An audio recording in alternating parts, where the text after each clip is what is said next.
warm and snug and cozy. Pa and Ma and Mary and Laura and baby Carrie were comfortable and happy there, especially at night. Then the fire was shining on the hearth. The cold and the dark and the wild beasts were all shut out. And Jack, the brindle bulldog, and Black Susan the cat lay blinking at the flames in the fireplace. Ma sat in her rocking chair, sewing by the light of the lamp on the table. The lamp was bright and shiny. There was salt in the bottom of its glass bowl with the kerosene to keep the kerosene from exploding. And there were bits of red flannel among the salt to make it pretty. It was pretty. Laura loved to look at the lamp with its glass chimney so clean and sparkling, its yellow flame burning so steadily, and its bowl of clear kerosene colored red by the bits of flannel. She loved to look at the fire in the fireplace, flicking and changing all the time, burning yellow and red and sometimes green above the logs, and hovering blue over the golden and ruby coals. And then Pa told stories.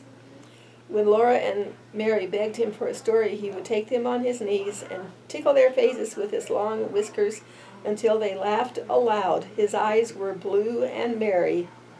One night, Pa looked at Black Susan stretching herself before the fire and running her claws out and in, and he said, "Do you know that a panther is a cat, a great big wild cat?"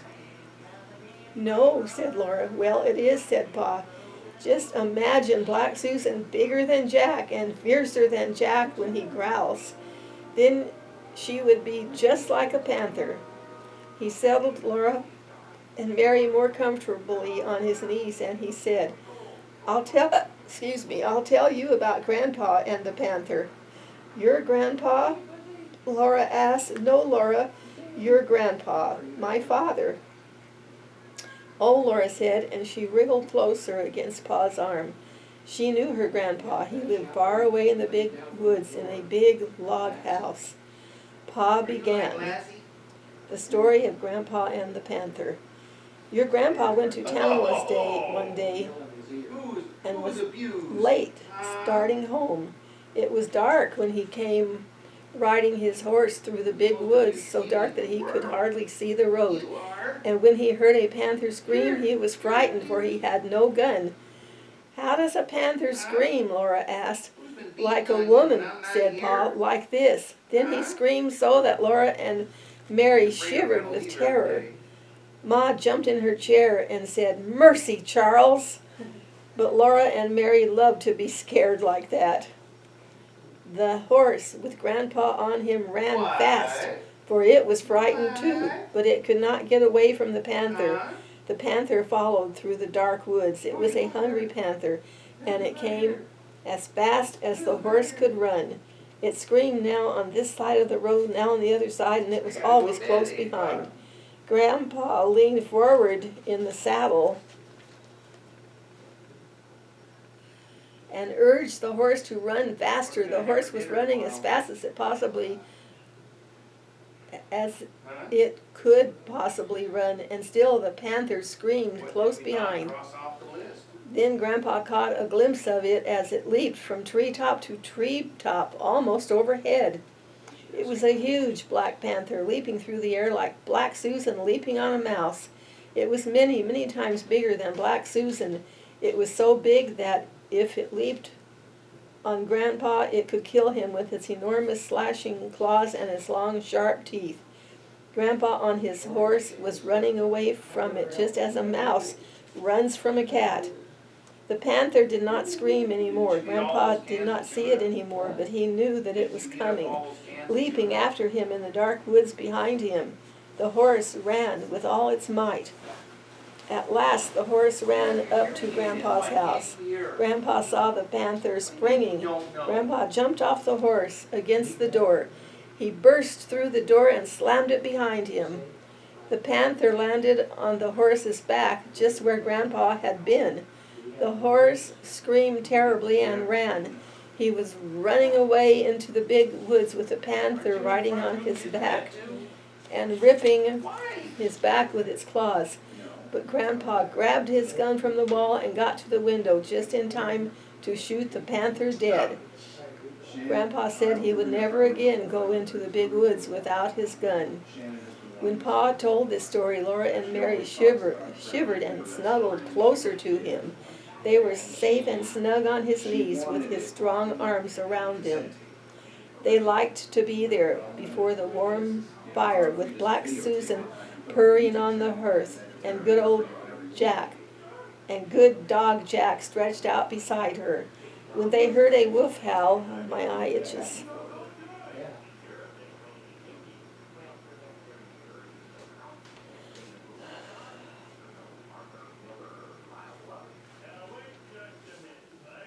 When they heard a wolf howl, Jack's head lifted and the hairs rose stiff along his back. But Laura and Mary listened to that lonely sound in the dark and the cold of the big woods, and they were not afraid. They were cozy and comfortable in their little house made of logs, with the snow drifted around it and the wind crying because it could not get in by the fire. The long rifle. Every evening before he began to tell stories, Pa made the bullets for his next day's hunting. Laura and Mary helped him. They brought the big, long-handled spoon and the box full of bits of lead and the bullet mold. Then, while he squatted on the hearth and made the bullets, they sat one on each side of him and watched. First, he melted the bits of lead in the big spoon held in the coals. When the lead was melted, he poured it carefully from the spoon into the little hole in the bullet mold. He waited a minute, then he opened the mold, and out dropped a bright new bullet onto the hearth. Wow. The bullet was too hot to touch, but it shone so temptingly that sometimes Laura and Mary could not help touching it. Then they burned their fingers, but they did not say anything because Pa had told them never to touch a new bullet.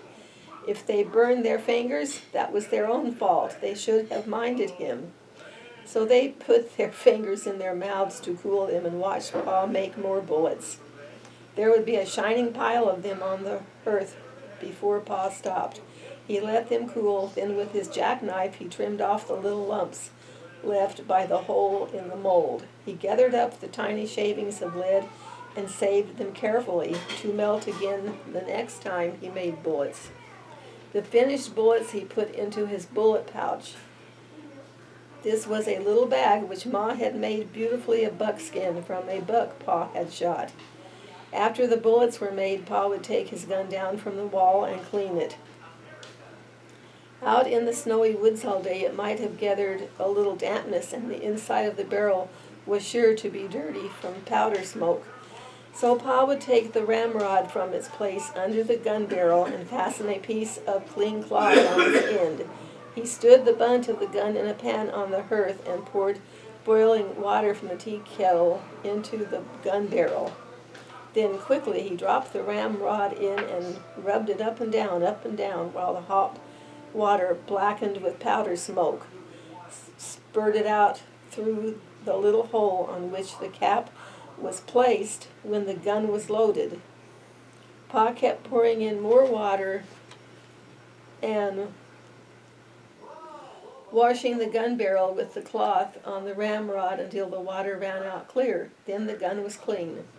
The water must always be boiling so that the heated steel would dry instantly. Then Pa put a clean, greased rag on the ramrod, and while the gun barrel was still hot, he greased it well on the inside. With another clean, greased cloth, he rubbed it all over outside until every bit of it was oiled and sleek. After that, he rubbed and polished the gun stock until the wood of it was bright and shining too. Now he was ready to load the gun again, but Laura and Mary must help him. Standing straight and tall, holding the long gun upright on its butt, while Laura and Mary stood on either side of him, Pa said, "You watch me now and tell me if I make a mistake." So they watched very carefully, but he never made a mistake. Laura handed him the smooth, polished cow horn full of gunpowder. The top of the horn was a little metal cap. Pa filled this cap full of the gunpowder and poured the powder down the barrel of the gun. Then he shook the gun a little and tapped the barrel to be sure that all the powder was together in the bottom. "Where's my patch box?" he asked then, and Mary gave him the little tin box full of little pieces of greased cloth. Pa laid one of these bits of greasy cloth over the muzzle of the gun, put one of the shiny new bullets on it, and with the ramrod he pushed the bullet and the cloth down the gun barrel. Then he pounded them tightly against the powder. Then he hit them with the ramrod. The ramrod bounced up in the gun barrel, and Pa caught it and thrust it down again. He did this for a long time. Next he put the ramrod back in its place against the gun barrel. Then, taking a box of caps from his pocket, he raised the hammer of the gun and slipped one of the little bright caps over the hollow pin that was under the hammer. He let the hammer down slowly and carefully. If it came down quickly, bang, the gun would go off. Now the gun was loaded and Pa laid it on the hooks over the door. When Pa was at home, the gun always lay across those two wooden hooks above the door. Pa had whittled the hooks out of green stick with his knife and had driven their straight ends deep into holes in the log. The hooked ends curved upward and held the gun securely. The gun was always loaded and always above the door so that Pa could get it quickly and easily any time he needed a gun. When Pa went into the big woods, he always made sure that the bullet pouch was full of bullets and that the tin patch box and the box of caps were with it in his pockets. The powder horn and a small, sharp hatchet hung at his belt, and he carried the gun ready loaded on his shoulder. He always reloaded the gun as soon as he had fired it, for he said he did not want to meet trouble with an empty gun. Whenever he shot at a wild animal, he had to stop and load the gun, measure the powder, put it in, shake it down, put in the patch and the bullet, and pound them down, and then put a fresh cap under the hammer before he could shoot again. When he shot at a bear or a panther, he must kill it with the first shot. A wounded bear or panther could kill a man before he had time to load his gun again. But Laura and Mary were never afraid when Pa went alone into the big woods. Like a king. They knew he could always kill bears and panthers with the first shot. After the bullets were made and the gun was loaded, came storytelling time. "Tell us about the voice in the woods," Laura would beg him. Pa crinkled up his eyes at her. "Oh, no," he said. "You don't want to hear about the time I was a naughty little boy?" "Oh, yes, we do, Laura and Mary cried, so Pa began. The story of Pa and the voice in the woods. When I was a little boy, not much bigger than Mary, I had to go every afternoon to find the cows in the woods and drive them home. My father told me never to play by the way, but to hurry and bring the cows home before dark, because there were bears and wolves and panthers in the woods. One day I started earlier than usual, so I thought I did not need to hurry. There were so many things to see in the woods that I forgot that dark was coming." You still awake? Oh, yeah. There were red squirrels in the Sleeping, I'm falling trees. asleep. There were red squirrels in the trees, chipmunks scurrying through the leaves, and little rabbits playing games together in the open places. Little rabbits, you know, always have games together before they go to bed. I began to play. I was a mighty hunter, stalking the wild animals and the Indians. I played I was fighting the Indians until the woods seemed full of wild men, and then all at once I heard the birds twittering good night. It was dusky in the path and dark in the woods.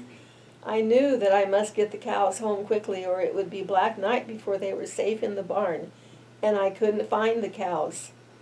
I listened, but I could not hear their bells. I called, but the cows didn't come. I was afraid of the dark and the wild beasts, but I dared not go home to my father without the cows. So I ran through the woods hunting and calling. All the time the shadows were getting thicker and darker and the woods seemed larger and the trees and the bushes looked strange. I could not find the cows anywhere. I climbed up hills looking for them and calling, and I went down into dark ravines calling and looking. I stopped and listened for the cowbells, and there was not a sound but the rustling of leaves. Then I heard loud breathing and thought a panther was there in the dark behind me, but it was only my own breathing. My bare legs were scratched by the briars, and when I ran through the bushes, their branches struck me. But I kept on looking and calling, "Suki, Suki, Suki, Suki," I shouted with all my might, "Suki!" Right over my head something asked, "Who?" My hair stood straight on end. "Who? Who?" the voice said again. And then how I did run. I forgot all about the cows. All I wanted was to get out of the dark woods, to get home. That thing in the dark came after me and called again, "Who?" I ran with all my might. I ran till I couldn't breathe, and still I kept on running. Something grabbed my foot, and down I went. Up I jumped, and then I ran. Not even a wolf could have caught me. At last I came out of the dark woods by the barn. There stood all the cows, waiting to be let through the bars. I let them in and then ran to the house. My father looked up and said, "Young man, what makes you so late? Been playing by the way?" I looked down at my feet, and then I saw that one big toenail had been torn clear off. Ow. I had been so scared that I had not felt it hurt until that minute. Pa always stopped telling the story here and waited until Laura said, "Go on, Pa, please go on." "Well," Pa said, "then your grandpa went out into the yard and cut a stout switch, and he came back into the house and gave me a good thrashing, so that I would remember to mind him after that. A big boy 9 years old is old enough to remember to mind," he said. "There's a good reason for what I tell you to do," he said, "and if you'll do as you're told, no harm will come to you." "Yes, yes, Pa," Laura would say, bouncing up and down on Pa's knee. "And then what did he say?" "He said, if you'd obeyed me as you should, you wouldn't have been out in the big woods after dark, and you wouldn't have been scared by a screech owl." Christmas. I like this one. Christmas was coming. The little log house was almost buried in snow. Great drifts were banked against the walls and windows, and in the morning when Pa opened the door, there was a wall of snow as high as Laura's head. Pa took the shovel and shoveled it away, and then he shoveled a path to the barn where the horses and the cows were snug and warm in their stalls. The days were clear and bright. Laura and Mary stood on chairs by the window and looked out across the glittering snow at the glittering trees. Snow was piled all along their bare dark branches, and it sparkled in the sunshine. Icicles hung from the eaves of the house to the snowbanks, great icicles as large as at the top as Laura's arm. They were like glass and full of sharp lights. Pa's breath hung in the air like smoke when he came along the path from the barn. He breathed it out in clouds, and it froze in white frost on his mustache and beard. When he came in, stamping the snow from his boots, and caught Laura up in a bear's hug against his cold big coat, his mustache was beaded with little drops of melting frost. Every night he was busy working on a large piece of board and 2 small pieces. He whittled them with his knife, he rubbed them with sandpaper, and with the palm of his hand, until Laura touched them, they felt soft and smooth as silk. Then with his sharp jackknife he worked at them, cutting the edges of the large one into little peaks and towers, with a little star carved on the very tallest point. He cut little holes through the wood. He cut the holes in shapes of windows and little stars and crescent moons and circles. All around them he carved tiny leaves and flowers and birds. One of the little boards he shaped in a lovely curve, and around its edges he carved leaves and flowers and stars, and through it he cut crescent moons and curlicues. Around the edges of the smallest board he carved a tiny flowering vine. He made the tiniest shavings, cutting it very slowly and carefully, making whatever he thought would be pretty. At last he had the pieces finished, and one night he fitted them together. When this was done, the large piece was a beautifully carved back for a smooth little shelf across its middle. Must be a present for Ma. Sounds like it. The large star was at the very top of it. The curved piece supported the shelf underneath, and it was carved beautifully too. And the little van ran around the edge of the shelf. Pa had made this bracket for a Christmas present for Ma. He hung it carefully against the log wall between the windows, and Ma stood her little china woman on the shelf. The little china woman had a china bonnet on her head, and china curls hung against her china neck.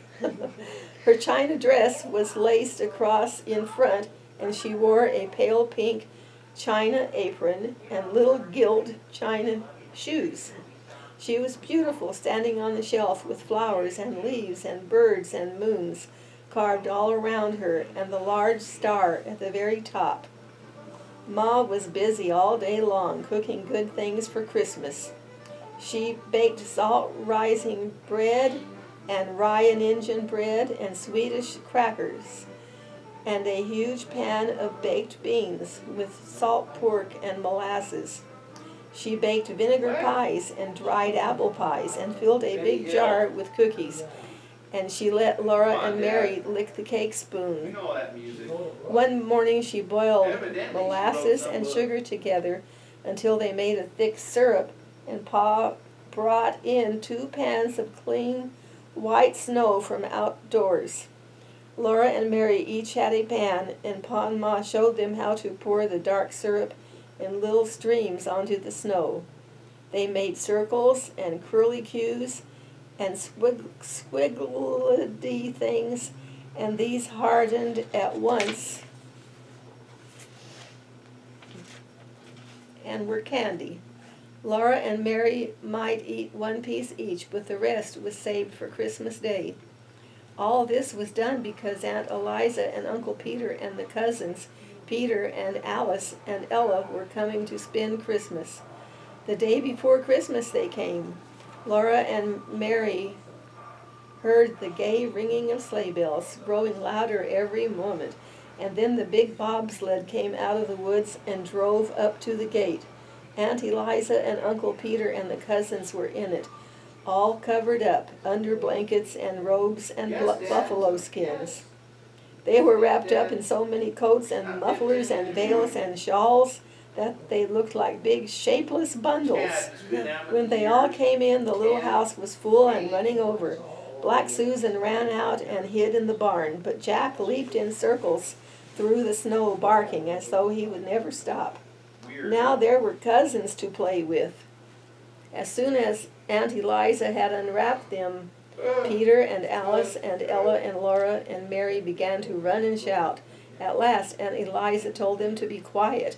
Then Alice said, "I'll tell you what let's do. Let's make pictures." Weird. Alice said they must go outdoors to do it, and Ma thought it was too cold for Laura to play outdoors. But when she saw how disappointed Laura was, she said she might go, after all, for a little while. She put on Laura's coat and mittens and the warm cape with the hood, and wrapped a muffler around her neck and let her go. Laura had never had so much fun. All morning she played outdoors in the snow with Alice and Ella and Peter and Mary, making pictures. The way they did it was this. Each one by herself climbed up on a stump, and then all at once, holding their arms out A wide, year or two ago where he's like Almost one dropped of my the last foot. survivors on Earth, and this teenage girl finds him. they fell off the stumps into the soft, deep snow. They fell flat on their faces. Then they tried to get up without Trying to protect her, spoiling keep her for himself. the marks they made when they fell. If they did it well, there in the snow were 5 holes, Dakota Fanning, shaped almost sister exactly Ellen. like 4 little girls and a boy, arms and legs and all. They called these their pictures. They played so hard all day that when night came they were too excited to sleep, but they must sleep, or Santa Claus would not come. So they hung their stockings by the fireplace and said their prayers and went to bed. Alice and Ella and Mary and Laura all in one big bed on the floor. Wow. Peter had the trundle bed. Aunt Eliza and Uncle Peter were going to sleep in the big bed, and another bed was made up on the attic floor for Pa and Ma. The buffalo robes and all the blankets had been brought in from Uncle Peter's sled, so there were enough covers for everybody.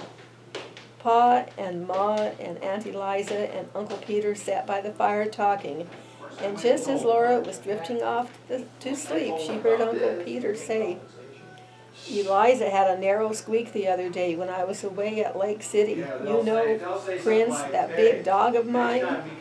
Laura was wide awake at once. She always liked to hear about dogs. What? She lay still as a mouse and looked at the firelight flickering on the log walls and listened to Uncle Peter. "Well," Uncle Peter said, "early in the morning Eliza started to the spring to get a pail of water, and Prince was following her. She got to the edge of the ravine where the path goes down to the spring, and all of a sudden Prince set his teeth in the back of her skirt and pulled. You know what a big dog he is. Eliza scolded him, but he wouldn't let go, and he's so big and strong she couldn't get away from him. He kept backing and pulling till he tore a piece out of her skirt. 'It was my blueprint,' said Eliza to Ma. 'Dear me,' Ma said. 'He tore a big piece right out of the back of it,' Aunt Eliza said. 'I was so mad I could have whipped him for it, but he growled at me.' 'Prince growled at you?' Pa said. 'Yes,' said Aunt Eliza. So then she started on again toward the spring. Uncle Peter went on, but Prince jumped into the path ahead of her and snarled at her. He paid no attention to her talking and scolding. He just kept on showing his teeth and snarling, and when she tried to get past him, he kept in front of her and snapped at her. That scared her. 'I should think it would,' Ma said. 'He was so savage I thought he was going to bite me,' said Aunt Eliza. 'I believe he would have.' 'I never heard of such a thing,' said Ma. 'What on earth did you do?' 'I turned right around and ran into the house where the children were and slammed the door,' Aunt Eliza answered. 'Of course Prince was savage with strangers,' said Uncle Peter, 'but he was always so kind to Eliza and the children I felt perfectly safe to leave them with him.' Eliza couldn't understand it at all. After she got into the house, he kept pacing around it and growling. Every time she started to open the door, he jumped at her and snarled. 'Had he gone mad?' said Ma. 'That's what I thought,' Aunt Eliza said. 'I didn't know what to do. There I was, shut up in the house with the children and not daring to go out. And we didn't have any water. I couldn't even get any snow to melt. Every time I opened the door so much as a crack, Prince acted like he would tear me to pieces.' 'How long did this go on?' Pa asked. 'All day, till late in the afternoon,' Aunt Eliza said. 'Peter had taken the gun, or I would have shot him.' 'Along late in the afternoon,' Uncle Peter said, he got quiet and lay down in front of the door. Eliza thought he was asleep, and she made up her mind to try to slip past him and get to the spring for some water. So she opened the door very quietly, but of course he woke up right away. When he saw she had the water pail in her hand, he got up and walked ahead of her to the spring, just the same as usual, and there, all around the spring in the snow, were the fresh tracks of a panther. The tracks were as big as my hand, said Aunt Eliza. Yes, Uncle Peter said. He was a big fellow. His tracks were the biggest I ever saw. He would have got Eliza sure if Prince had let her go to the spring in the morning. Wow. I saw Say the bye, tracks. doggy. He had been lying up in that big oak over the spring, waiting for some animal to come there for water. Undoubtedly, he would have dropped down on her. Night was coming on when she saw the tracks, and she didn't waste any time getting back to the house with her pail of water. Prince followed close behind her, looking back into the ravine now and then. I took him into the house with me, Aunt Eliza said, and we all stayed inside till Peter came home. Did you get him? Pa asked Uncle Peter. No, Uncle Peter said. I took my gun and hunted all around the place, but I couldn't find him. I saw some more of his tracks. He'd gone on north, farther into the big woods. Alice and Ella and Mary were all wide awake now, and Laura put her head under the covers and whispered to Alice, My, weren't you scared? Alice whispered back that she was scared, but Ella was scareder, and Ella whispered that she wasn't either any such thing. Well, anyway, you made more fuss about being thirsty, Alice whispered. They lay there whispering about it till Ma said, Charles, those children never will get to sleep unless you play for them. So Pa got his fiddle. The room was still and warm and full of firelight. Ma's shadow and Aunt Eliza's and Uncle Peter's were big and quivering on the walls in the flickering firelight, and Pa's fiddle sang merrily to itself. It sang Money Musk and the Red Heifer, The Devil's Dream, and Arkansas Traveler. And Laura went to sleep while Pa and the fiddle were both softly singing, My darling Nellie Gray, they have taken you away, and I'll never see my darling any more. In the morning they all woke up almost at the same moment. They looked at their stockings, and something was in them. Santa Claus had been there. Alice and Ella and Laura in their red flannel nightgowns, and Peter in his red flannel nightshirt all ran shouting to see what he had brought. In each stocking there was a pair of bright red mittens, and there was a long, flat stick of red and white striped peppermint candy, all beautifully notched along each side. They were all so happy they could hardly speak at first. They just looked with shining eyes at those lovely Christmas presents. But Laura was happiest of all. Laura had a rag doll. She was a beautiful doll. She had a face of white cloth with black button eyes. A black pencil had made her eyebrows, and her cheeks and her mouth were red with the ink made from pokeberries. Her hair was black yarn that had been knit and raveled so that it was curly. She had little red flannel stockings and little black cloth gaiters for shoes, and her dress was pretty pink and blue calico. She was so beautiful that Laura could not say a word. She just held her tight and forgot everything else. She did not know that everyone was looking at her till Aunt Eliza said, Did you ever see such big eyes?